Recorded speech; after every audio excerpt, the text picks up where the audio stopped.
Sorry about that. Well, welcome to the Salem Center and the McComb School of Business. I'm Carlos Carvalho. I'm the director of the Salem Center, and I'm happy to have all of you here. This is our first big event of the year, and it's always nice to see a lot of familiar faces with us here today. So this is our fourth event with the Steamboat Institute, and the fourth time that we have a debate hosted with the Steamboat Institute. And we're very proud to be part of that because, as the title of the series is the Campus Liberty Tour, speaks a lot to the necessity of us to create platforms for open discussion of ideas on our campuses. Just so you have an idea of how bad the problem can be in some places, you are sitting on the campus that was ranked 244 out of 250 in the country for badness in freedom of speech. We are in the very, very bottom. We received last year the Outstanding Censorship Award by the Foundation of Individual Rights and Expression. So this is not a good picture. But what I can tell you, at least, is that the Salem Center and some of us here in the McComb School of Business have been fighting this fight now for a few years, have been really trying to create platforms for ideas to be openly discussed and debated on campus. So we're working on it. You can be, and thank you for being part of this as well. So with that, Haley, coming in, tell us about the Steamboat Institute and introduce to us the idea of the debate, and we'll go from there. Just a reminder, we'll remind you later on as well, but by the end of it, we have a reception outside, so please stick around, conversation, say hello, eat some food, drink some drinks, and yeah, I'll see you out there. Thank you.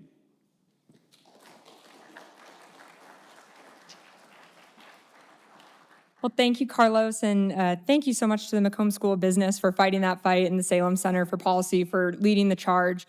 Welcome, everyone, and welcome to those of you joining us online on the live stream. We're thrilled to be back on the campus again for the fourth time, this time for our third installment of this semester's Campus Liberty Tour for the fall semester.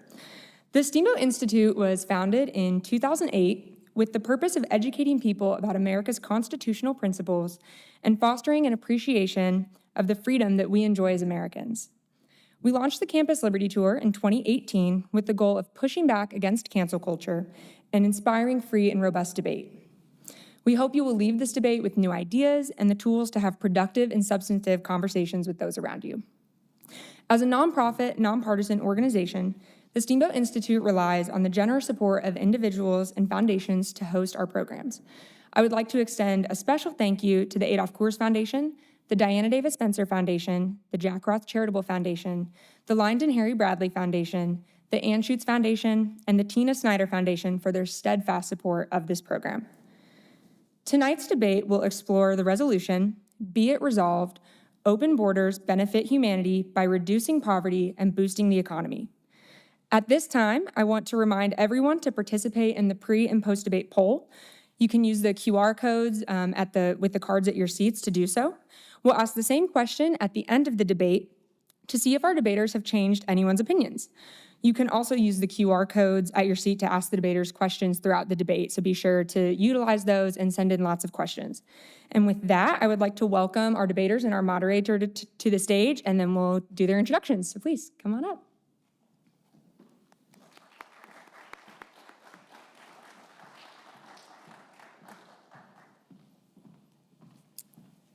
All right, arguing the affirmative, we have Bryan Caplan.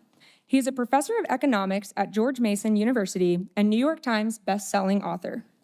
He has authored several books, including The Myth of the Rational Voter, named the best political book of the year by the New York Times, and his new book, Build Baby Build, The Science and Ethics of Housing Regulation. He blogs for Bet On It, has published in the New York Times, Washington Post, The Wall Street Journal, Time, Newsweek, and The Atlantic, to name a few, and has appeared on ABC, BBC, PBS, Fox News, MSNBC, and C-SPAN. Please welcome Bryan Caplan.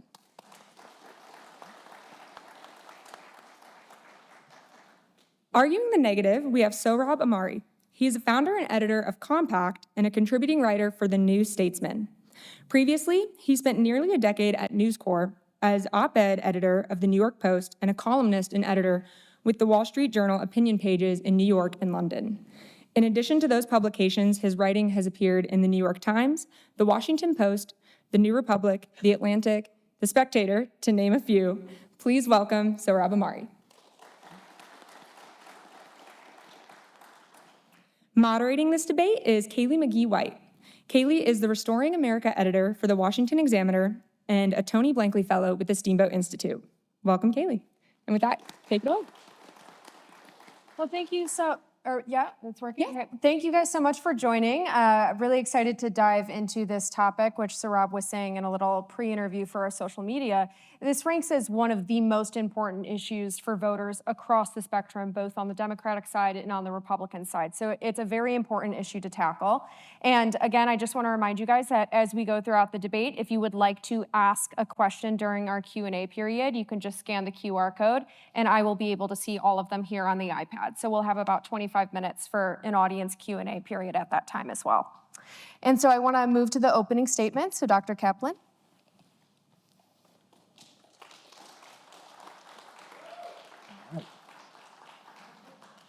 All right, now thank you very much. Let's get started. All right.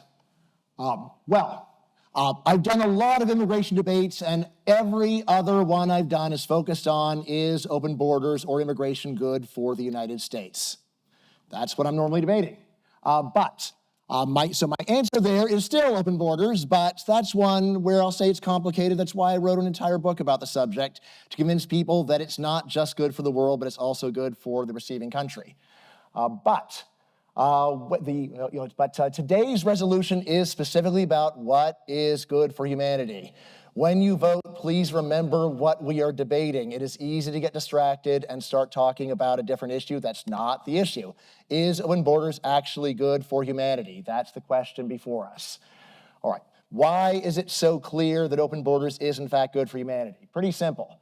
When the United States says yes to even the lowest skilled worker in the world, we almost instantly see their wage multiplies by a factor of 5 or 10 or 15. This is not hypothetical. Any of you here who are immigrants or know immigrants know how enormous the change in compensation is when you move from a third world country to a first world country, most obviously the United States. All right, so now, why is that possible to do? How can you do that? How can you just move someone across the border and multiply their pay by a factor of 5, 10, or 15? The basic economic answer comes down to this. Their productivity must have multiplied by about the same amount. It's not that employers in the US are nice and employers in Haiti are mean. It's that employers in Haiti are dealing with a terrible situation, and so it is really hard for them to go and profitably employ people at more than a pittance. Whereas in the United States, conditions are much more favorable for every reason you can imagine, and so just crossing that border vastly multiplies your productivity. The upshot is that when someone moves from a poor country to a rich country, it isn't just the poor country gets poorer, the rich country gets richer. Rather, the planet gets richer. So if you go and give up your $1 a day job in Haiti and come to the US and start earning $50 a day, humanity is then immediately richer by a sum of $49 per day. All right, and then important, you may say, well, it's not just money. Yes, we can use money to solve almost anything. You really can, if you just go down the list of anything else. Well, health, yeah, money can buy health. What about leisure? Money can buy leisure. What about art? Money can buy art. You can buy almost anything with money. It's just a matter of priorities. If people are rich enough, things will be nice. That's why when you go to rich countries, things are nice in almost every way that you can find. All right, now, for one immigrant, the gains of immigration are hard fact, and you'd have to be a fool to deny it. You can just look with your own eyes and see this guy was making almost nothing in Haiti or Mexico or India.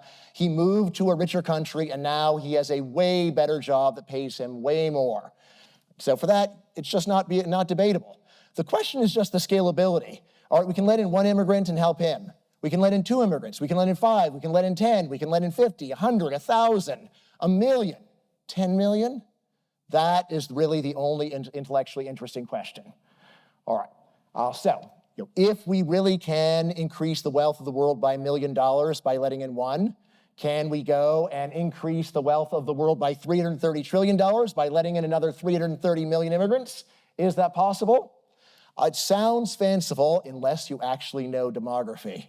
Yeah, guess what? The US multiplied its population by a factor of 80 from its founding until, from 1789 until today. You may say, like, how can you even do that? We did it. It already happened. It's not speculation.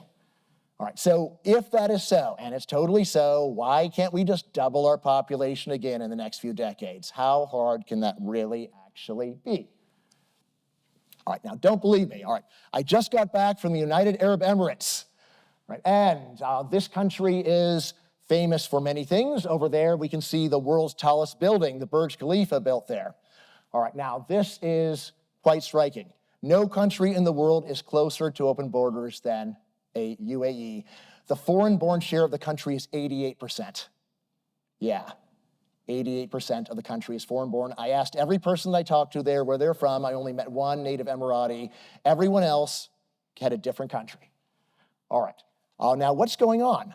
Well, UAE accepts low-skilled foreigners from all over the planet. I met someone from Zimbabwe, someone from Sierra Leone. Really, every place you can imagine, there are people that are there working and having a way better life than they ever would have had in their home country and sending a lot of money home to make things better for the people back there. All right, so why do they come? Because life is way better in UAE than their home countries.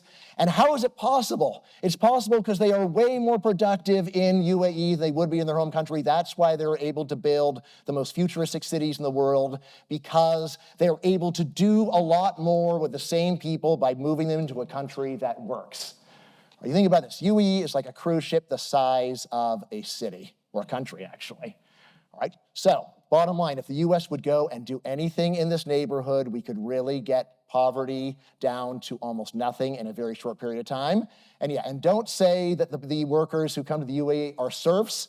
The whole idea of serfdom is that you're not allowed to leave. The whole idea of UAE is that people are desperately applying to get in. Quite the opposite. Yes, you may say, I don't want to go and do a job there. Yeah, guess what? They don't have the option to be you. They have the option to be them back in their home country, which is way worse. All right, so bottom line, all complaints that you are going to hear today are rounding errors by comparison. You must vote in my favor. Thank you very much. Mr. Ahmari? Oh. Well, thank you all for being here, and forgive me for chugging Dayquil. I have like a cold. When you have kids, you just constantly take Dayquil. It's a pleasure to be here. I appreciate the Steamboat Institute for organizing this crucial debate and the University of Texas for hosting us. And as a former Lone Star State resident, I say this with love and sincerity, hook 'em horns. I've done a lot of immigration debates recently. Most of them involve resolutions over which reasonable people can disagree. Questions such as how to solve the border crisis or how to adjust the current levels of legal immigration, whether to increase or decrease or what have you. And although I've put forward my own firm restrictionist views, I could see why some of the people in the audience would vote the other way. Tonight's resolution is different. No reasonable person in the world today could look at what we're seeing and think that the answer to our problems is to do away with borders. That's a belief that only the most hardcore academic libertarian could espouse, and I almost admire Bryan for his sheer audacity in doing so. For everyone else, whether you're a conservative, a moderate libertarian, or even a pro-immigration progressive, you must oppose tonight's motion. For starters, beware of how insanely broad the resolution is. Humanity would benefit from open borders. Oh, the humanity. You should be suspicious of any policy scheme that applies itself to humanity at large. That way lies the utopianism that unites the uncompromising free market libertarian with the Marxist dreamer. They would both lead us to perdition. The real world is crisscrossed by all sorts of historical, cultural, linguistic, religious, and other fault lines. Human beings aren't just meat Legos that can be moved around the globe, and we can trust that supply and demand will sort them out. Remember, the resolution tonight is global in scope. It has no limiting principle, and as you heard tonight, Bryan doesn't have any limiting principle. Imagine what removing borders might mean in some of the world's unstable frontiers, like the ones dividing the Middle East, the region of the world where I was born. Developed economies, from South Africa to Europe to the United States, are already facing heavy migrant flows from poorer states. Removing borders would widen that flow to a torrent, wreaking havoc on labor markets and public services, and empowering right-wing populist leaders that would make Donald Trump and Hungary's Viktor Orban look like AOC by comparison. If you're a moderate conservative or a libertarian or a progressive, you don't want any of that.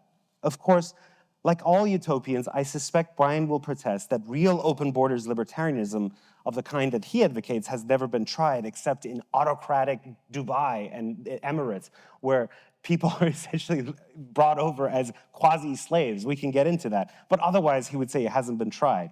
Maybe, but we can already catch a glimpse of the manifold problems it would generate amid the current wave of mass low-wage migration that's overwhelming the United States. Most of the people coming, legal and illegal, have less education and fewer skills than the typical worker. That's according to Pew. Mass low-wage, unskilled migration of this kind is a catastrophe for wage earners that are already in the country. It's a major form of what economists call labor arbitrage, allowing capital to play populations and jurisdictions against each other, in this case by flooding the lower rungs of the labor market with a reserve army of laborers willing to toil for always for less. As the right-wing pundit Ann Coulter noted 2 decades ago, quote, many of the worst off native-born Americans are hurt by immigration, especially immigration from Latin America, because these immigrants, quote, have much less education than the average US worker. They increase the supply of less skilled labor, driving down the wages of the worst off Americans, end quote. Coulter also pointed out that low-skilled immigrants, quote, threaten to unravel our safety net. Actually, it wasn't Ann Coulter who penned these words. It was the progressive economist Paul Krugman, writing in the New York Times in 2006.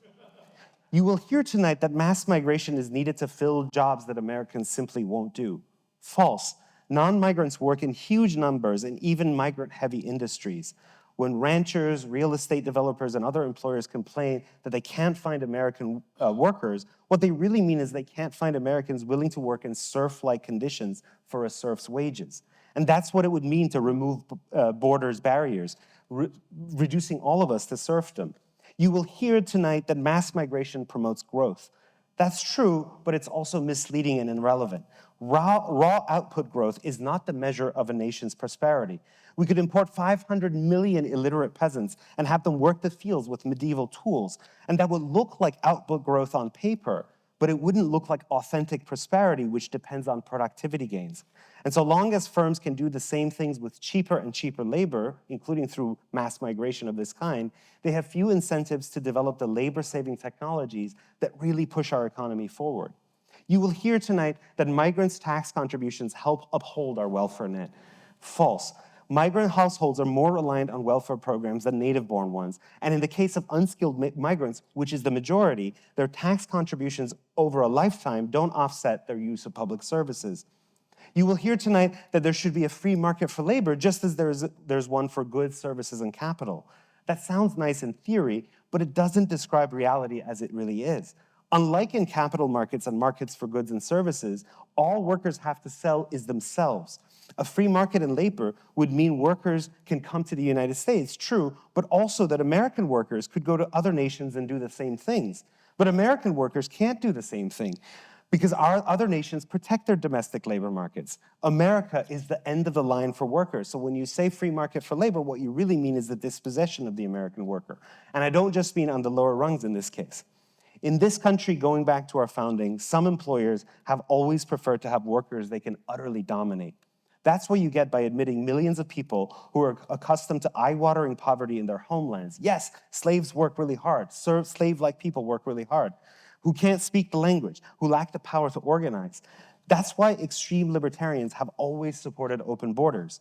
But remember, you don't have to agree with me on all of this to reject tonight's motion. You can believe, as many Americans do, that we need more immigration. Fine, I grant you that. That's fine. We can debate that. But doing away with borders as such is so dangerous, so foolhardy, and so demented that no reasonable person, left or right, should support it. And I say this as an immigrant who's full of love for this nation of immigrants. I urge you to choose pragmatism and realism over free market utopianism. I urge you to oppose tonight's motion. Thank you very much. Great, well, thank you both. So I want to zoom in for a moment here on a town that's a bit closer to home than all of humanity, because I think that it's helpful to recognize how these policies play out in real time to see how they might apply to the rest of the world. And I want to go to Springfield, Ohio, which has been the topic of much conversation in recent weeks, including in the presidential and vice presidential debate. On one side, you have J.D. Vance and Donald Trump, who have argued that the influx of tens of thousands of migrants to this small Ohio community are displacing American workers and diverting city and state resources away from locals who have lived there for decades. Employers have pushed back, arguing that the influx of migrants has actually helped revitalize an industry that was being outsourced and that was dying. So my question is, are the short-term growing pains of mass migration into towns like Springfield worth the long-term economic reward? Yes, of course. I mean, this is one, again, let's remember the resolution. It is humanity. Yes, so what would be happening to those Haitians if they were back in Haiti? They would be living in abject squalor and misery. Things are especially bad, even by Haitian standards right now. And then they go and move to Springfield, Ohio, and people have some complaints about pets being eaten. Like, with the resolution's humanity, they could eat all the pets. It wouldn't change the fact that the gains to humanity are enormous. Like, I mean, and by the way, so let me just give a general criticism of all media. The point of the media is never to give a statistically accurate picture of the world. It is to go and get people upset. And how do you get people upset? You go and find the most outrageous thing that happened on Earth and then show everybody. If you want to understand what's going on, that is exactly what we should not be doing, is following local news. May I answer? Yep. So first of all, what you framed as short-term costs are not really short-term costs. They're costs over generations and lifetimes. In 1997, the National Research Council found that on a fiscal basis, there are significant net costs to taxpayers in states with large immigrant populations. These high fiscal costs and impacts are due particularly to the sizable percentage of migrants who are lower skilled, whose tax payments over a lifetime are insufficient to cover their use of services, end quote. Krugman, Nobel winner, 2006, wrote, low-skill immigrants don't pay enough taxes. In 2017, the National Academy of Science had a study that ran 8 different scenarios involving immigrants under current policy favoring low-skilled migration, like those Haitians, paying for public services at different levels. Guess what? In none of the 8 scenarios that they gamed out simulation did we, taxpayers break even on the cost of public services that they use versus tax receipts from those migrant labor. So look, when the cats and dogs thing came up, I groaned like everyone else. I did a sort of head slap. I think a lot of us, a forehead slap, like the end of Naked Gun 3. I don't know if you've seen the third Naked Gun movie where, the character pretends to be someone else and goes up on the Oscar stage and it's extremely awkward and everyone goes forehead slap. But the underlying concern about public services being overwhelmed is true. And the people of Springfield, Ohio, who are speaking out because the fact that their schools are not entirely devoted to foreign language instruction to a degree that's unreasonable, or the fact that they can't get the kind of healthcare that they used to get with the reliability they used to get, that's real, and it's reflected in the studies that I mentioned. So, and that's over lifetime, over a generation. So I don't think it can easily be sort of poo-pooed as, oh, well, it's a short-term cost until they come online. Lots of low-wage migrants just never come online in the way that Bryan expects. So, Dr. Caplan, to follow up on this, some of the things that Sohrab is arguing, you've argued that life is much improved for the Haitians who are moving into towns like this. They're making more money than they ever would back in their native homeland. And Sohrab is pointing out that the cost for Americans who already lived there is higher wait times in hospitals, a lower quality of education. Which one is more worthwhile from a policy perspective? If you have to choose a cost either way, what is the benefit to humanity in that choice? Again, the resolution is clear. It's about humanity. Either have some people go and endure the hell of Haiti, or have some people complaining that life in Springfield is 3% worse. I just don't even see that there really is a comparison. Like, you remember what the debate is about: effect on humanity. Now, I will also say that if we were to go into the actual details of the tax and spending evidence, this is one where people generally just believe whatever the philosophy tells them, which is a bad way to do math. If you are going to do this, it is very important to go and find the most boring quants and see what they say. So in my book, I rely upon the National Academy of Sciences, which has a much more optimistic estimate.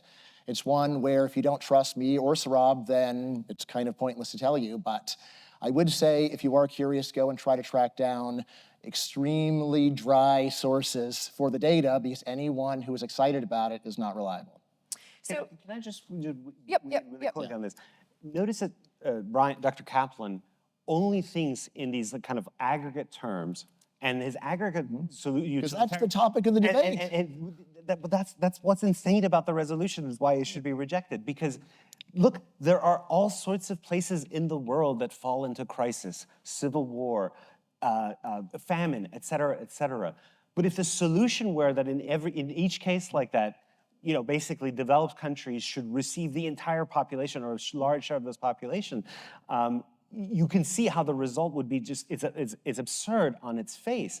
And it rules out other things we could do besides admitting them. Like, for example, development aid, helping Haiti on its own terms develop an economy. How well has that worked? Well, Haiti doesn't have to be the case that it is. I don't want to get into An absolute majority of all Haitians who are not in poverty live in the United States. That is hard fact. Right, that tells you that works. That tells you fixing Haiti does not work.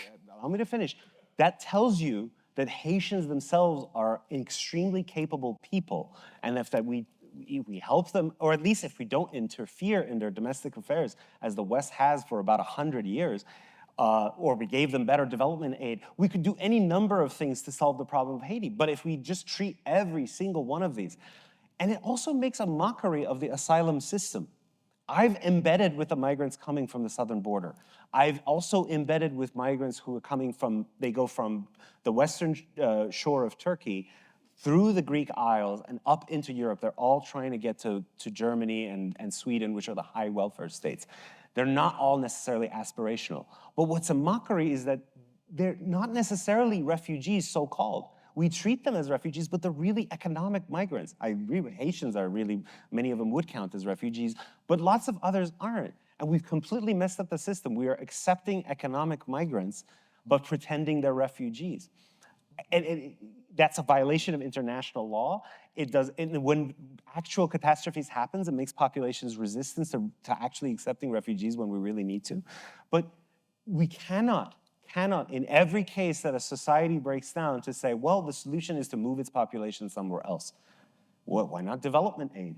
Why not at least non-interference and not bombing them or whatever so that they can stay in their own countries? So I want to touch on something that Sohrab mentioned, and I'll have Sohrab respond first, and then I'll have you respond, Dr. Caplan.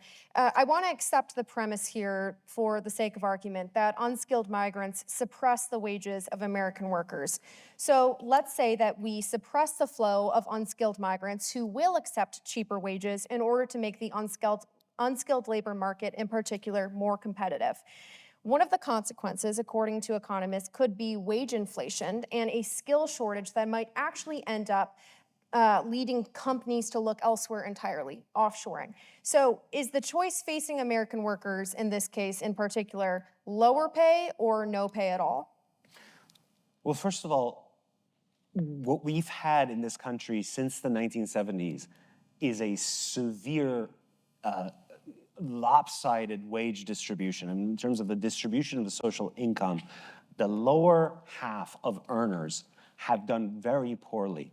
They, adjusted for inflation, as individuals, they've made no wage gains. So the problem in this country right now is not that wages are too high. And the rest of the question, I really doesn't compute for me that unless we admit really low wage labor, we can't have those jobs at all. Like, by the way, there are many parts of the country that are low migrant. Well, and in those places, non-migrants do all the jobs that you typically associate with migrant regions. So let's give an example. What are the high migrant industries? Dry cleaning, domestic care, it's construction, et cetera. If you go to the non-migrant heavy parts of the country, like Appalachia, and also certain black neighborhoods like the Bronx, where you don't have high migrant populations, you have native workers doing all of that. So it's the idea that but for migrants, no one would have those jobs or those just wouldn't exist is false, because as it is, even agriculture, which is the highest migrant sort of share of the workforce, it's only about 46%. That means that 54% of the agricultural labor force is domestic workers. We can continue to have that. We can have that trend. So the idea that Americans just wouldn't do certain jobs or that certain jobs would just disappear but for high migration of low-wage workers is false. Dr. Caplan? All right. So let me just make one thing very clear. There are many people who are pro-immigration who say without immigration, we're doomed, it would be terrible. I don't say that. I say immigration is an incredible opportunity to make things way better than they are right now. You can go to Japan with low immigration. It's not bad. It's just way less good than it can be. Here is what you should be thinking about, not could we go and save a job from somebody here? It's like, could we build an entire massive new industry here if we were to go and to bring in 20 million more Mexican workers? Could we go and have, yes, what? Yes. What would they do? Yes. What industry? What are you talking about? Yes. Look at the United Arab Emirates and see that a country that started with 280,000 people now has 10 million people. What will they do? They will do everything you can imagine and much more. There are so many opportunities. Yes, so agriculture, reviving manufacturing, not competitive at existing wages, but very competitive with wages you can bring in from immigrants. And again, remember, what is the topic? Benefit to humanity. We keep getting a bunch of stuff that does not even belong in the debate because it is not relevant. Sorry, manufacturing is typically, especially manufacturing these days, is a skilled-based industry. So if the 20 million Mexicans, which currently the Pew will tell you, typically have less education than the average US worker, if you bring them in, how are you gonna make them into manufacturing workers in a skilled industry? You cannot. But there is a larger point here, which I have not even emphasized enough, and I hope it's been a red flag to you. What kind of a society is the United Arab Emirates? It's an autocratic society, a dictatorship, where only about 1 out of 10 people are citizens, and everyone else is basically a migrant worker. And that's kind of the libertarian dream of this kind of extreme libertarianism. And many of the work, I mean, it's almost enraging to think about it, but go to Human Rights Watch and type in Human Rights Watch, migrant workers in the United Arab Emirates, migrant workers in Qatar. These people have to turn in their passports often and are essentially at the mercy of their employers. If they try to organize, they are met with a truncheon of the Saudi security forces. If to try to speak up for their rights, they can easily be expelled. So yes, we can bring in lots of people, but think about we are a democratic republic. So we have two options. What kind of system do we have to absorb them? If we treat them as, say, well, they all become citizens, then you just dramatically change what the United States is. But it's telling to me that Bryan, under his ideal vision, thinks about an autocracy in which 9 out of 10 people are quasi-serfs. Their passports are held by their employers. There's regular beatings. They're held in camps for workers. These are the realities of Qatar, United Arab Emirates, and similar societies. Do we really want that? So I want to stay on So this. sorry, I've got to respond. I'm going to stay on this topic. Sure, we went on a nice Yeah. junket, but Yeah, Yes. so I want to stay on this topic because this is an important point. You've brought up the UAE a few times. The top 1% of the UAE does hold more than 50% of that country's wealth. And this is one of the concerns with bringing in a lot of unskilled migrants, is that even here in the US, there is certainly an aspect that employers enjoy being able to pay those people less in wages. I want to take another example in Pennsylvania. There was a City Journal article this week that Haitian migrants in factories in Pennsylvania were being paid just $12 an hour, when the average wage for an entry-level food processor in that country was $16.42 per hour in 2023. So should we be worried that this kind of mindset is actually contributing to a growing class divide where unskilled minorities are imported en masse to basically serve as cheap labor for the ruling class? Yeah, here's what you should always be asking. What was the alternative of the migrant? The alternative to the migrant is normally to be earning 20%, 10%, maybe even 5% of what they're getting in the other country. He's absolutely right. Emirates is a dictatorship. But let's give credit where credit is due. A dictatorship can do something well, and if you can learn from it by looking at the real world. This is not a utopian question. We can see that Emirates has brought in 8 million people, most of whom would have been desperately poor in their home countries. They instantly see their earnings multiplied by a factor of 5 or 10. They send money home. It is incredibly good for not just the people of Emirates, but humanity. His lurid picture of how bad it is for them is nonsense. They actually banned the holding of passports years ago, as I found out when I was there. But what's going on? The people there have phones. And when their relatives call them up and say, oh, would it be good for me to go get a job there? They don't give this ridiculous picture of, oh, everything's terrible, we can't form unions. Oh no, there's inequality, there's a class divide. What they tell them is, this job is fantastic, I can't believe it. Imagine if there were a country that you could move to where you would earn 10 times as much money, but there were no labor unions, and you couldn't vote. Would you consider moving there? Hell yeah, I would. So, Dr. Caplan, to be clear. No, hold on. No, hold on. In the example, No. This is obscene. This is obscene. What? If you think about what the model he's forwarding. But true. But it shows you why you cannot support a resolution like this, that tries to make the policy that in a condition where people are desperately poor in the Philippines or parts of West Africa, relative to that, yes, of course, I was starving and now I'm under the tyrannical boot of the Emirati system. Of course, when people are desperate, everything is relative.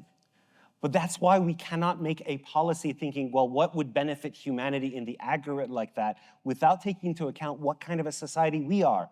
We have different values. We are a democratic republic. We are a nation founded on the Declaration of Independence, which views all people as being given certain inalienable rights. We are the nation of Lincoln. We are the nation of the Roosevelts. We are the nation of JFK. All of those have those are qualities which cannot just be swept aside and say, well, but in the aggregate, you could bring in Haitians and oppress them the same way that we do that the Emiratis do. And on the aggregate, the total happiness of the world will increase, because life is more complicated than that. And we will lose our republic under, he can just kind of like chuckle like, oh, the Filipinos love it. At least they make like $2 a day instead of $1 a day at home. I don't care, whatever.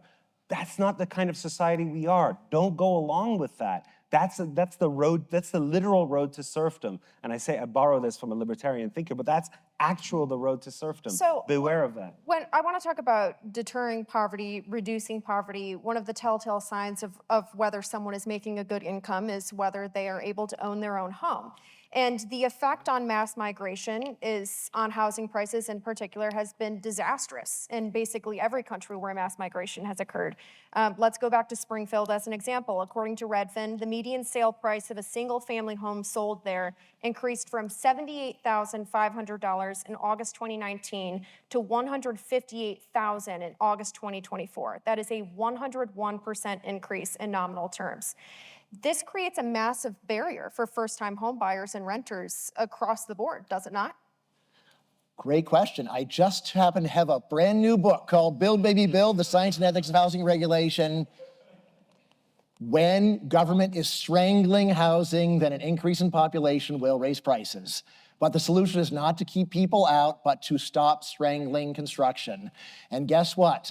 One group that works heavily in construction is immigrants. Who do you think built Dubai? It wasn't the native Emiratis. There aren't enough of them. They brought in an enormous foreign workforce to build the most futuristic city in the world. This is a sensible thing. Stop looking for scapegoats and blaming people for just going and trying to escape desperate poverty, and instead point the finger where it belongs, at American housing regulation, which less so in Texas. God bless Texas. All right, but in many parts of the country, it is very hard to build anything, and that is the actual problem, as my whole book tells you. Yeah, okay, again, it goes back to Dubai. This should be an enormous red flag. This should be an enormous red flag. We have workers who can do construction. The American worker has been incredibly skilled, and the gains that the United States made, particularly in the 3 decades after the post-war, were on the backs of America's skilled workforce. So when you face a situation like we do today, when we don't have enough manufacturing workers, the answer isn't to say, well, let's bring in more unskilled workers. To do what?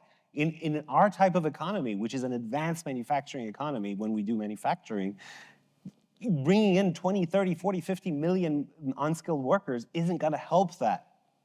What we need is, why not demand workforce development? Why not invest in our workers like we used to do? Workforce development is something that's completely neglected now. We say, well, like, we don't have this kind of worker, why don't we just bring someone else who, by the way, doesn't have the skills anyway? We'd have to train them in any way. Workforce development in this country, why not develop our own workers? This is obscene. The idea that, like, Dubai is a model for a democracy is obscene. I rest my case on the fact that my opponent tonight has repeatedly held up a kleptocratic dictatorship as the model for the United States. That is a shame. That's a real shame. So Milton Friedman once famously said that we cannot simultaneously have a welfare state and open borders or unlimited migration. And a point that Sohrab brought up earlier was that more low-skilled migrants do take some sort of part in the welfare state. There was a 2022 study that found that 54% of all immigrant-headed households used at least one means-tested anti-poverty program, compared to 39% of native-headed households. And then, of course, on the flip side, there's the argument that our welfare state would not survive without the economic production and tax dollars generated by immigrants. So how does the welfare state factor into the question that we're wrestling with? So the answer is, to really do this, you've got to do a lot of math. When I teach this to my students, we spend a full week on it. Just even understanding the basics is very hard. The main thing to understand is that if someone tells you, oh, this is the study that shows it, you shouldn't believe them, because they are obviously cherry picking a study that conforms to their philosophy. When I wrote my book, I tried very hard not to go and find people that agreed with me and say they do the good work. Instead, I did the responsible thing of finding the most boring people, namely the National Academy of Sciences, and saying this looks like the most reliable result. And their conclusion was that immigration in the US is actually a net fiscal benefit. And that is true for everyone, for all young immigrants except for high school dropouts, which is actually a small share even of low-skilled immigrants. Bryan, do you know where the statistic that Kaylee just cited comes from? Will you just dismiss it so easily? I do not. It comes from the US Census Bureau's annual survey on program use. Okay. I just want to point out, it's like, anytime notice Bryan doesn't like a statistic, he goes, Yes. you should talk to the boring people, not the people who say sensational things or something like that. The US Census Bureau is pretty damn boring. They do their work. Like, the US Census Bureau is not out there trying to make points for Sohrab Ahmari. They're just doing a study. So notice those numbers do not actually put dollar price tags on anything. It is totally possible a group can have higher than normal welfare usage while still being a net fiscal positive over their entire lifetime. Think about kids that are in school. Every kid that's in public school is a giant drain on taxpayers. Does not mean that they will always be so. They will grow up. And so anyway, notice how marginal that difference is as well. So I'm not going to say that all the numbers come out one way. I will say that when you do it the correct way, which is let's go and estimate the long-run net fiscal impact, adding up all the total taxes that we paid over the person's lifetime and also their descendants, subtract that of the taxes, subtract that from that, the cost of the additional services they will use and those their descendants. National Academy of Sciences says that immigration we have is a net fiscal positive. And then again, I repeat, the US Census Bureau study, I was gonna cite it, but Kaylee brought it up. That's from 2022. And then in 2017, the National Research Council ran a set of 8 simulations under various scenarios of how much low-skilled, under current migration policy favoring low-skilled migrants, different levels of contribution, and in none of them did the United States break even fiscally. We'll leave it at that. Great. Okay, so we're going to move to the Q&A part of the debate. So again, a reminder that if you have not already submitted a question, please do so if you would like to. Sorry. All right, we'll go with this one. How can we reconcile the potential economic benefits of open borders with the need to protect workers' rights and maintain labor standards? Are there policies or mechanisms that could be implemented to ensure fair working conditions and wage protections in a system with more open migration? Start with you. All right, well, I teach labor economics, and here is the main thing to know. What matters is worker productivity, and government protections are at best a rounding error in terms of how much difference they make and actually have a lot of costs. If you imagine going to India and trying to impose the US minimum wage, would it go and raise India up to US living standards or anything close? No, if you really enforce it, would just disemploy most of India because their productivity is too low. If you say that everybody has to get massive benefits from their employers, well, either you're going to have wages fall to compensate or you're going to have a lot of unemployment. This is what you see in Europe, where they try to go and regulate labor markets to make them more fair, and they wind up getting permanent high unemployment. So I would say that the best system for workers in general is the free market. Government protection for workers sounds good, but it works very poorly. But anyway, just to keep hammering what I've been saying, none of this has anything to do with the resolution. The resolution is about effects on humanity, to go and say, well, some American workers could lose, but a much larger number of much more desperate people gain. The end. I should win. Would you like to respond? Yeah. So earlier this year, there was a new outbreak of an animal flu in America's dairy farms. And it was spreading primarily among workers in the dairy industry, ranch workers. Now, the government regulatory authorities could not get a handle on it for some time because workers would not come to report that they were sick or what they were doing. Do you know why that was? Because that's the most heavily migrant industry, okay? So when Bryan says government regulations don't matter, et cetera, no, we've made enormous gains through policies like OSHA to protect workers in the factories, and the fact that we have collective bargaining in many industries. It used to be much higher, it's declined. We don't need to go into why it's declined, et cetera, et cetera. These are real gains. These are the things that brought an American workforce from the kind of conditions of the 19th century and the early 20th century, which were portrayed, however much you might think it was sensationalized in books like The Jungle, to a condition in which workers have a right to complain about health issues or dangerous working conditions, et cetera, et cetera. All of that is under pressure when you have workers whose immigration status is unclear, who don't speak the language, who aren't accustomed to a culture of collective bargaining and collective action.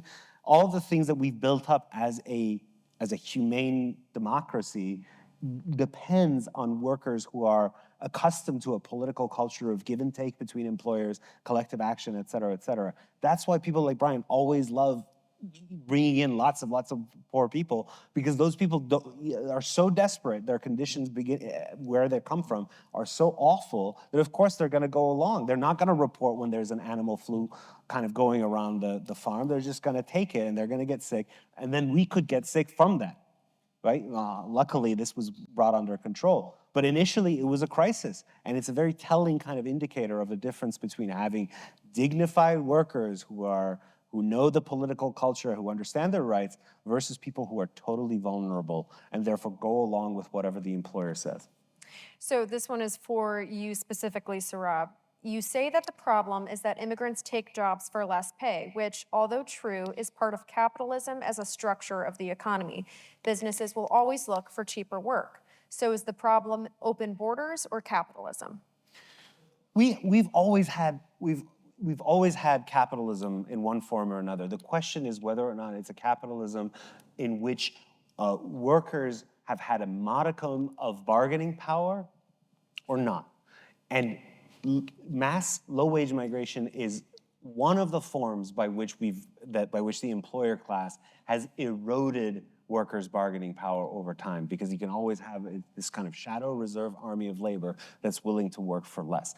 So my I'm not opposed to capitalism because I think the free market system has enormous benefits. Markets are very good at distributing goods and capital and services and so on. I have no opposition to that. But what I believe in is a system in which, because in this particular kind of market, the labor market, one side, all things being equal, is very vulnerable. Typically, in most industries, we don't have the kind of late 18th century, early 19th century model of many sellers, many buyers, the kind of Jeffersonian model where you have this kind of, you can always find a better deal elsewhere, et cetera. The reality post-industrial revolution is that most industries are dominated by 2 or 3 big sellers. The name that Joan Robinson, the New Deal economist, coined for that is oligopoly. And what that means is that the wage is not this pristine index of supply and demand or of marginal productivity. Rather, it's an index of relative bargaining power. And so what we want is a capitalist economy. We acknowledge that in many industries, big is rational, and the fact that we don't want like we can't have people having, car factories in their garages. That's not how industrial capitalism works. So we acknowledge that big is rational and good for consumers and for research and development for many reasons, but then we want to raise up the countervailing power of workers on the other side of a market. We do that through minimum wages, we do that through labor unions, we do that through protections in the workplace regulations, et cetera. That's what modern capitalism actually has looked like. And mass low-wage migration is one key way that over the past 2 generations or so, the employer class has chipped away at the relative bargaining power of workers. So that's a complicated answer. It's not neat. It's not capitalism or socialism. It's about what kind of capitalism. And I'm for a humane kind of capitalism, of the kind that we built after World War II. Can I ask Sohrab one real quick question? Sure. Sohrab, do you think that humanity is better off that you were able to leave Iran and come here? I don't think about it like that. I don't think. Well, that's the resolution, yes or no? No, but I don't think of myself as a gift to humanity, Bryan. But what I do think is that Look, either way, you either exist in one country or the other. Is it better for humanity? What I think about is I cannot. And there's a wonderful quote by a French thinker named Joseph de Maistre. You don't have to agree with that, but I certainly don't. But he says he was a deeply reactionary guy. But he says, I have met a Frenchman, I have met a German, I've even met a Persian, but I've never met a human being. Now, obviously, he doesn't mean that there is no such thing as human beings or that there's no fundamental thing about being human. What he means is that human beings are ultimately, we are not just these kind of units of humanness. We are conditioned by history, we're conditioned by geography, we're conditioned by culture. And so as a migrant, I've come to this country, my goal is not the protection and the well-being of all possible would-be migrants in the world. My commitment has to be to some local place, and in this case, it's the United States. I have to think about the well-being of the United States, not of the abstract class of all would-be migrants. So let's stay on this train of thought, and this question is for you, Dr. Caplan. In a world without borders, many high-skilled and talented people, such as doctors or Sohrab, will leave the underdeveloped countries and quality-of-life areas and flee to developed countries. How do people in the lower developed countries benefit from the high-skilled people leaving? Great. So actually, brain drain is primarily a feature of immigration restrictions. If you restrict immigration so that it's much easier for high-skilled workers to leave, then guess what? High-skilled workers tend to be the only ones that leave. What I'm advocating is to let low-skilled people leave too, which, yeah, is what they do in the Emirates. You've got them letting in janitors and maids and nannies. So it's not just petroleum engineers that can find a better life for themselves, so it's people at all levels. Now, that said, there's always gonna be some people who don't come. What do they get out of it? First of all, they get remittances. Every worker that is in the Emirates is generally sending home a pile of money, allowing the relatives that did not leave, some of whom couldn't get in, some of whom were just too old or didn't want to come, to live much better. We also get business connections. We also get people who go and work, make a lot of money, and then go home and retire in style. These are all the ways that actually the benefits wind up going back to the home country. So yeah, the point that only high-skilled people gain Even now it's wrong, but insofar as it is true because they're the ones that are able to get in. If anyone could get in, then anyone could benefit. Yeah, if I could reform the system, if I had a magic wand, it would be actually to try to bring in more high-skilled migrants. And that's not what we have. Let's talk about just legal migration only. In 2022, the last year for which we have complete data, the United States admitted 1 million people, about 1 billion, 1,018,000 people. Two-thirds of those are various forms of family reunification, meaning relatives of US citizens or relatives of other lawful permanent residents. So that is completely ignorant, does not care about what skills those people bring. Another 55,000 are the visa lottery, and about 100,000 are humanitarian assistance programs and refugee programs. However, the employee skilled-based one is capped at 140,000. And even of those, not everyone who comes in is really brought in because they have like unique genius skills. There's still like employers trying to get cheaper labor. So if we want to change our immigration system, one key way to do that, I wish we could do that, is actually to shift the balance so that we have a skills-based system like lots of other Western countries, like Canada, like Britain, others who choose on the basis of what they call point systems. It just makes sense. Why would you just bring in like, the relatives of relatives and relatives of relatives who aren't necessarily adding to the economy? So this is another question for you, Sohrab. The cities that have been built within the U.S. have been built in large part because of mass migration within the United States, with a large portion of that wealth being created by immigrants that move to these cities. Using this as a microcosm, why would bringing more people from outside not be a net positive to economic prosperity for all? Because we're past the stage of the economy where we just need, like, our economy is not the 19th century economy that just needs like lots and lots of like toil of that kind. Like I said, we could bring in 500 million illiterate peasants to the United States, and we could give them scythes to just work the fields. And that would look like output growth. It would look like GDP growth, but it would not be productivity growth. Productivity growth happens by some technological development, and having lots and lots of cheap labor actually reduces incentives for employers to deploy labor-saving technology. So I acknowledge that, and those people have, like, those became the kind of ethnic Irish, the white ethnics, the Poles, the Italians, et cetera, that came. In that stage of the economy, it made sense. In today's economy, we don't need just lots of physical toilers. It's just that's not the kind of economy we have. Yep. So I've debated immigration many times, and actually Sohrab confirms a universal pattern. I've never debated someone who says that U.S. immigration in the 19th century was bad, even though it was actually a period of open borders, not utopian, tried in this very country. And then the question is, well, what changed? Most common answer again is like, well, there was a giant frontier, the country was almost empty. Has anyone here driven to West Texas? It's empty. Most of the United States is still empty. The idea that something changed in terms of we filled the country up and now there's not room anymore is just based upon never having driven from New York to LA. We could easily triple the population of the US without breaking a sweat. It's just a matter of whether we got the vision to do it. Well, the big change is also the introduction of the welfare state. But Good luck maintaining Social Security and Medicare in that condition.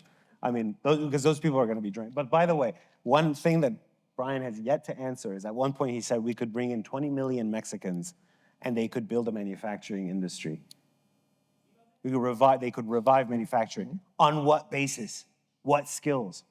He said you said we could bring in 20 million unskilled Mexican migrants to revive manufacturing. You know what today's manufacturing jobs are like?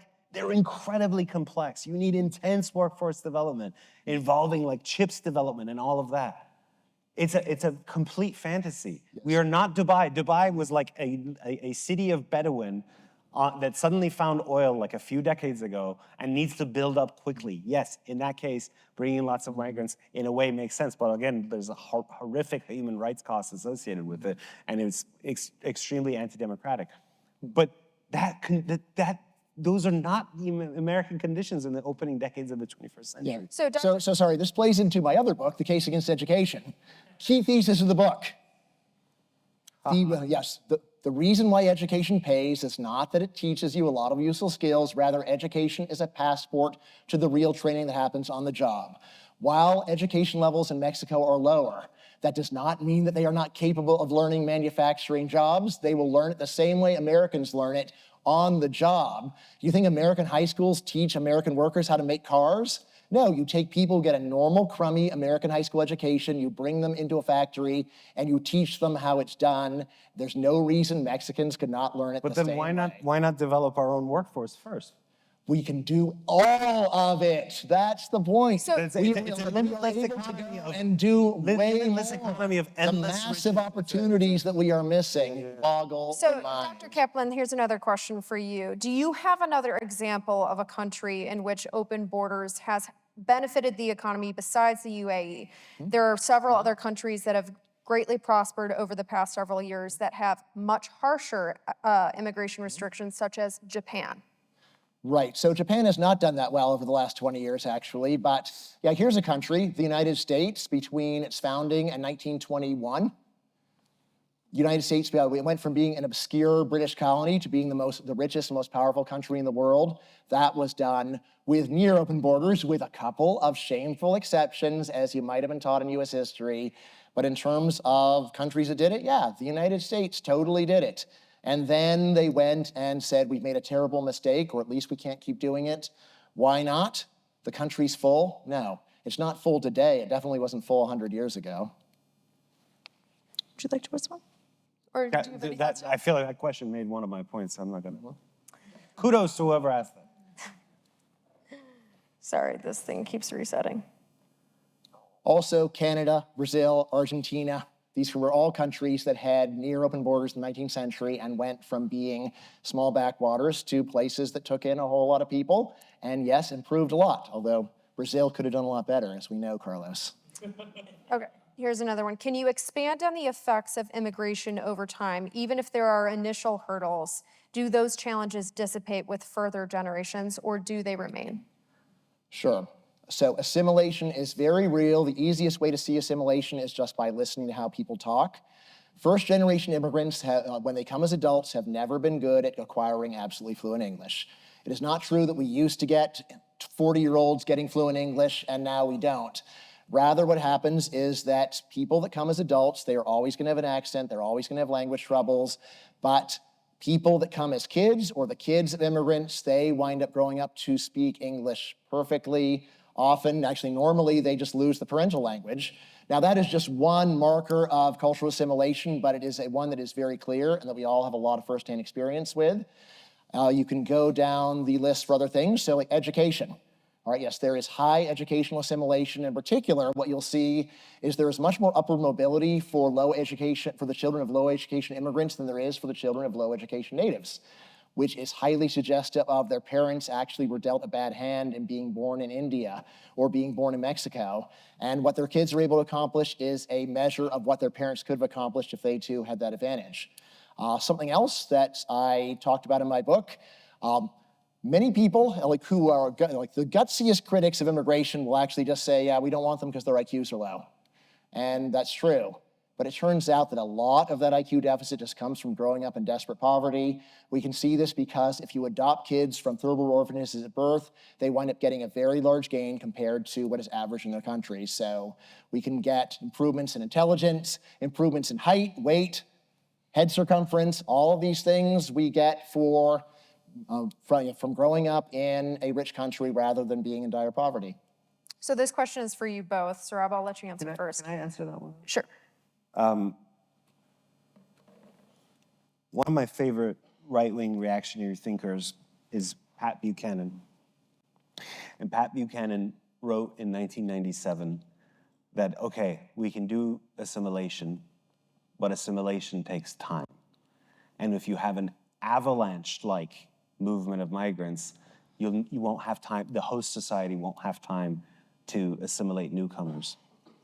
Actually, it wasn't Pat Buchanan who said that. It was the Barbara Jordan-led Commission on Immigration Reform, the 1995 to 1997 Commission on Immigration Reform. Now, Barbara Jordan, I hope to an Austin audience, is not a strange figure or an unknown figure. She was the first African-American elected to the Texas State Senate since Reconstruction, and the first Black woman elected to Congress post-Reconstruction, she was a Democrat and a protege of Lyndon B. Johnson. Why do I say that? So the point is that the concerns about the volume of immigration hindering assimilation is not purely a concern of Pat Buchanan types, of which I don't count myself one, right? I'm an immigrant, my wife's an immigrant, our children are first-generation immigrants. So I'm not voicing some like reactionary thought, but the idea that, you know, if you keep bringing in people, you'll end up with a kind of Blade Runner scenario, right? Have you seen the movie Blade Runner, where it's like a sort of a polyglot Los Angeles where people just, there's no common culture, there's this kind of febrile sense of ethnic animosity between different groups and no dominant or normative culture can happen, even in the United States, with all its capacity to assimilate migrants. And one factor in that is the language acquisition is one actually useful indicator of that. Right now, only about half of immigrants are proficient in English. And the scary thing is that when you shift 20 years according to Pew, the acquisition rate or proficiency rate only improves, it becomes like 45%.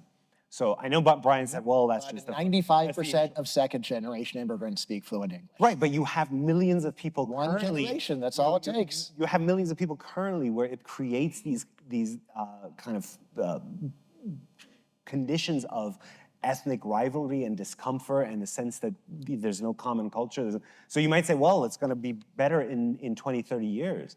But in the meanwhile, you're brewing a kind of politics of backlash that scares me. I say that, again, I'm a restrictionist, but I don't want a really, really scary kind of right-wing populism to come around. And if you keep bringing in people without regard to assimilation pressures, you will empower those kinds of parties. It's happening in Europe, right? It's like the straight up neo-Nazi parties are gaining power. I don't want that as an immigrant who is married to an immigrant whose children whose children are half Iranian, half Chinese, right? I don't want that to come around. But in order I don't want that either. It would be bad for humanity. I understand, but in order to forestall that, there has to be some granting of something to this concern about assimilation and social cohesion. They're just saying like, well, sorry, deal with it. We're just going to push on, and in a generation from now, it's going to be okay. Well, in the meanwhile, you've empowered really scary parties in Europe and the United States. And who knows how that's going to destabilize our politics. So be pragmatic. Humanity at large is not the basis for policymaking. You have to think about actual concrete conditions in the society in which you're situated. So last question, I want to go back to the economy quickly. This question is, how do we distinguish between actual wealth creation and mere wealth redistribution when assessing the economic impact of immigration? Oh, sorry. Specifically, can we justify claims like humanity is $49 richer when an immigrant earns $50 in the US instead of $1 in Haiti, given that this seems to be a transfer of existing wealth rather than the creation of new wealth? Yeah, it does not seem to be that because your productivity is much higher in the United States. You can measure this very easily for agriculture. A Mexican farmer, bring him to a US farm, he will grow a lot more food. A Mexican factory worker in a US factory will produce a lot more stuff. The only case where it's a little hard to understand is, well, a Mexican shoe shiner in Mexico, doesn't he shine shoes the same way that he does in the US? So what's the difference? The answer is that for any service, the real value is saving time. And when you save the time of someone who makes more money, you are saving more valuable time. If you save 5 minutes of Bill Gates' time, you've done more for the world than when you save 5 minutes of my time. If you learn nothing else today, here is the #1 principle of economics. The secret of mass consumption is mass production. For any complex economic issue, just say what happened to total production. If it went up, then you know that on average, humanity is better off afterwards. If it went down, you know it's worse off. That's the right metric to look at, and it really does cut through a lot of complexity when you think of it that way. I don't know about Bryan's $49 calculation, but I do know that here's what Paul Krugman said. Quote, realistic estimates suggest that migration since 1980 has raised the total income of the native-born population by a fraction of 1%. So yes, it's good for the employer class, and it's good for the migrants themselves, to be fair. Again, I don't deny that. But is it That's good not for what the- Krugman said. What Krugman says it did actually benefit Americans, and the reason it didn't benefit us, fraction of 1%? yes, but the reason it didn't benefit us more, according to his own calculations, is we didn't let in enough people. No. The more you let in, the bigger the gain. Hold on. Here's the National Academy of Sciences, which Bryan has cited as well. Quote, the surplus wealth generated for the native population by annual flow of migrants is relatively small, about $50 billion annually. The contribution to the wealth of the native population by the annual flow of migrants is practically undetectable in aggregate GDP. So yes, it benefits subsets of the population, not least the migrants themselves, but we have to think about the well-being of the host society. And on those metrics, you have at least two very credible sources, a Nobel winner and the National Academy of Science, saying it's almost negligible. So Dr. Caplan, you mentioned immigrant productivity. This question is, do you feel open borders would diminish the immigration grit or productivity to get ahead if getting into a country is as easy as getting out? Would diminish immigration grit? Yes, the migrant grit, the willingness to work, unskilled jobs, et cetera. Probably a little bit, right? But So would that yes. diminish productivity? Yes. So again, the right way to measure productivity is always what will this person do in their home country, which is what will they do here. That is the gain to humanity. When you move someone from one place to another, the person stays the same. What they add to the world changes. So to go and say, if we go and let in only the most productive people, then the gain is greater. It's like, well, how about we let in the most productive people and get their gain? And then we let in less productive people and get their gain, and let in even less productive people and get their gain. The general idea with all decisions of this kind is try to get value out of every opportunity that is available. If there's a pile of money on the ground, don't just pick up the $100 bills. Pick up the 20s, pick up the 5s. This is common sense. This is a completely utopian worldview in which there are, all the trade-offs are, he acknowledges them, if you pay very careful attention. He acknowledges the trade-offs, but kind of sweeps them under the rug. And also then ignores all the other things about what makes us human, which are not just questions about, supply and demand, but culture, geography, differences, all of that is just swept aside. Human beings are treated as meat Legos in Bryan Caplan's world. So we could probably talk about this for the next couple of hours, but I do want to move into closing statements now. Dr. Caplan, you're going to make your closing statements first. I would also like to remind you guys to take the post-debate poll while they're speaking so that we can determine whether anyone's minds were changed. You? How long do I have? 5 minutes. Oh, I got, 5 whole minutes, all right. Let's see. All right, I don't want to sound like a broken record, but let's remember what the resolution we're voting on is. It's about benefit to humanity. I don't think I've ever had a debate where the opponent was as unwilling to actually stand up for the position that he's supposed to stand up for. If you say that you are defending the negative, you're supposed to say, wrong, open borders would actually be bad for humanity, not to say, humanity, what's that? That's meaningless. All right, look, if that is actually your view, you probably shouldn't agree to do the debate, because to say I'm going to take a side and then I'm not really going to defend the side is not, well, what you should be doing. By the way, there are a number of things he could have said. He could have said that when we let in all these immigrants, it's going to cause a civil war. There are a couple times that has happened in history, but it's super rare. But that would be a reasonable answer, and that's an answer I will accept. Like, if letting in the immigrants will cause a civil war, then it is not going to yield these wonderful gains. Right? But that's a good answer. Right? Now, another one that you might have tried is the immigrants are actually worse off here. All right. That is one I have heard people say, and how would anyone even imagine that is true? Well, you go out to a farm and you see a bunch of migrant workers doing a job that is terrible by your standards, and you say they must be worse off. It must be. There couldn't be anywhere in the world worse than that. And then you could actually go over to that person's home country and see where they came from and see how wrong you are.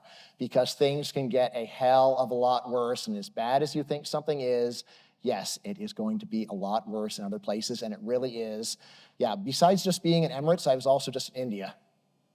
India sends a lot of people to Emirates. India is a democracy with a whole lot of labor regulation, and guess what good it does them?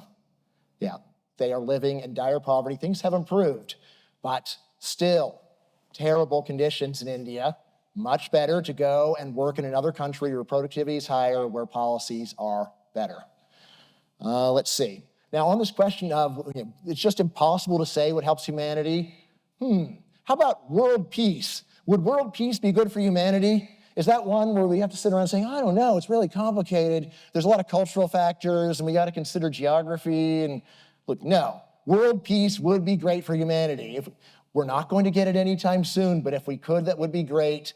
When you read Steven Pinker's Enlightenment Now and he gives you graphs showing the decline of deaths in combat, would any sober person say, well, I don't see why that shows there's an improvement in the human condition? No, of course it is an improvement in the human condition. Same thing if you can go and get a large increase in the production of mankind, large gains. If you can go and move a Haitian to the US and move him from earning $1 a day to $50 a day, an enormous gain for that guy for sure, for sure. And then what about other Haitians? Yeah, he sends money home, they're gaining too. All right, what about Americans? Yes, they are purchasing the products made by the Haitian, which if I can make another general economic point, there's a lot of talk here today about we need to think about effect on workers. The main thing that economies do is produce stuff. Right? If you have an economy where you had a small number of workers producing an enormous amount of stuff, that's called a rich economy. Right? This is the thing that we are missing. If you say, if only we could go and unionize Uber workers so they'd be better off and then workers be better off. Like, what about all the people that consume the service? Would they be better off? This is the kind of zero-sum thinking that leads to bad economic policy. Good economic policy starts with the adage, the secret of mass consumption is mass production. What can we do to get the total production of the human race up? Here's some other things that benefit humanity. Vaccines. Like, was it good for humanity that we got rid of polio, smallpox? Is it really complicated? It's not complicated. These are actually easy questions unless you have a philosophical objection to the right answer, which is yes. It would be great to have world peace. Vaccines are great. And yes, also letting people leave very poor countries to move to rich countries is great for humanity. The number of just logically irrelevant arguments that were raised here, it hurt me. That's why it was a broken record. Look, I'm a very literal person. If you ask me a literal question, I will give you the exact literal answer to that, and that's what should happen in a debate. This is what was more like an actual American presidential debate where people are not responding to the question.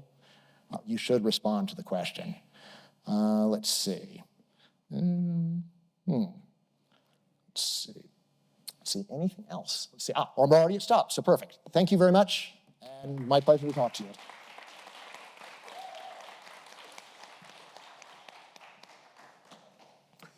So I mentioned that I have a history with Texas. I lived for 2 years in Brownsville, Texas. I was a Teach for America teacher. And I was about 20 years old when I got recruited to do that job. And like Bryan is today, although he's not young, but I was young and foolish. And so I wrote my first ever public op-ed because I was a progressive, and I thought at the time, in 2005, 2006, there was a bill on the table in the House sponsored by the immigration hardline representative James Sensenbrenner of Wisconsin. And I wrote an op-ed for the Brownsville Herald. It's my first ever piece of public writing long before I joined the Wall Street Journal. And in it, I argued that no human being is illegal and that all migrants are just aspiring Americans who will undoubtedly add more to our economy and so on and so forth. Just stereotypical arguments that, not unlike the things that that Bryan Caplan restaged for us tonight.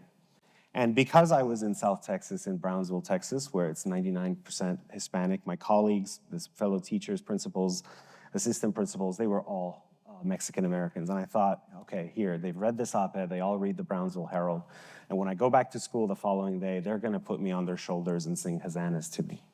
And I showed up at the school, and everyone was actually pretty mad at me. The assistant principal, his name was Mr. Gonzalez, he pulled me into his office. He was like, what the hell is this? Are you crazy? Of course we need a border. Do you know what it would be like if we just had, the crime that would come in? Do you know the instability? Do you know the dangers that would come in if we didn't have a border? Of course, some human beings, for the purposes of immigration, have to be barred. For the purposes of security, have to be barred. For the purposes of protecting our economy and labor markets, have to be barred.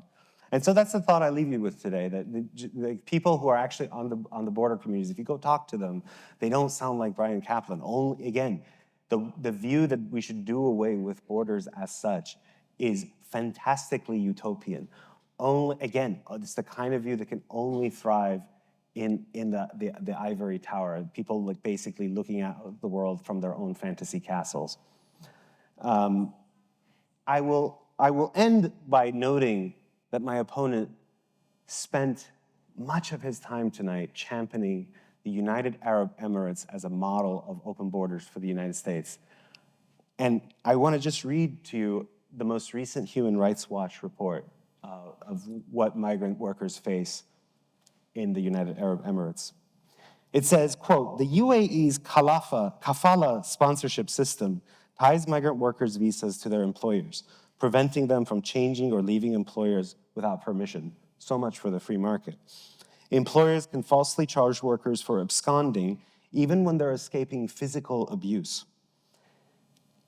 which puts them at risk of fines, arrest, detention, and deportation, all without any due process guarantees. Many low-paid migrant workers are acutely vulnerable to situations that amount to forced labor, including passport confiscation, wage theft, illegal recruitment fees, and physical beatings. Trade unions are not permitted, which prevents workers from collectively bargaining. The UAE still does not have a discriminatory minimum wage, non-discriminatory minimum wage, and so on and so forth. This is not a model we should adopt. We are a democracy. We are a democratic republic. That comes with certain values, and while those workers, again, because they come from some desperately poor conditions, of course, relative to that, even this is an improvement for them. I understand that. But that just shows you we cannot make policy on the basis for all of humanity because we have a different system, and we should be proud of that system. And we should, of course, be working to ensure that UAE catches up with at least these basic standards. I'm not saying wage war on the UAE, do regime change, but we can do that, and we do that kind of advocacy. But to blithely just say that, oh, you know what, why not? They do this one thing right, is disgusting to me, and it should be disgusting to you. We're not the United Arab Emirates. We have a different political culture, and we can't make immigration policy or any policy based on these kind of utopian ideas, again, that treat human beings as meat Legos. Well, you can just move them around and, yeah, well, it's good for them relative to what they come from. Well, what would that do to our society? Think about the fact that my opponent spent tonight, all of tonight, championing a system like the one that I just read off a description from the Human Rights Watch. You can find other ones from our own State Department, from Amnesty International. That should make you uncomfortable. And it should remind you of how foolhardy and radical tonight's resolution is. Reject it. Don't fall for these blithe statements of like, hey, we can be just like the UAE. No, we can't, and we shouldn't. Thank you very much.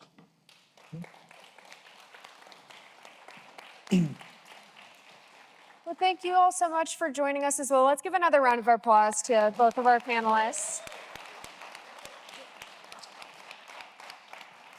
Let's see, I think we're waiting on the post-debate poll results. Oh, here we go. Let's see if I can read. Okay, so agreed 47% and agreed 59% afterwards. So, Dr. Caplan, it looks like Right. you were the... First time I ever won on this.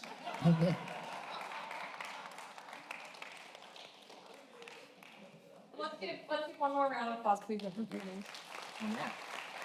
Good job. It is not easy to get on a stage like this and debate such contentious and complex issues. So we are so grateful to both of you for participating in tonight's debate.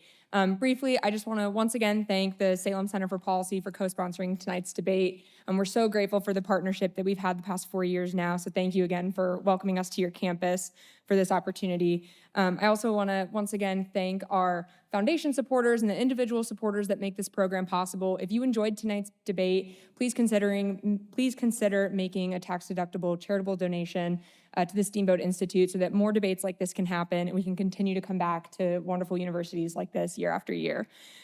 Also, again, if you enjoyed tonight's debate, you can host a watch party or watch the future debates online. Like I mentioned in the opening, we have 4 more debates this semester, so a really great tour. We'll have more in the spring, so you can find all the details on that, on how to host a watch party or view the debates online at steamboatinstitute.org. You can also find our donation link, our full library of other campus debates on there, so please check that out. And then once again, there's a meet and greet with these debaters afterwards, so if you didn't get enough now, please join us afterwards just outside in the foyer. Thank you all for coming.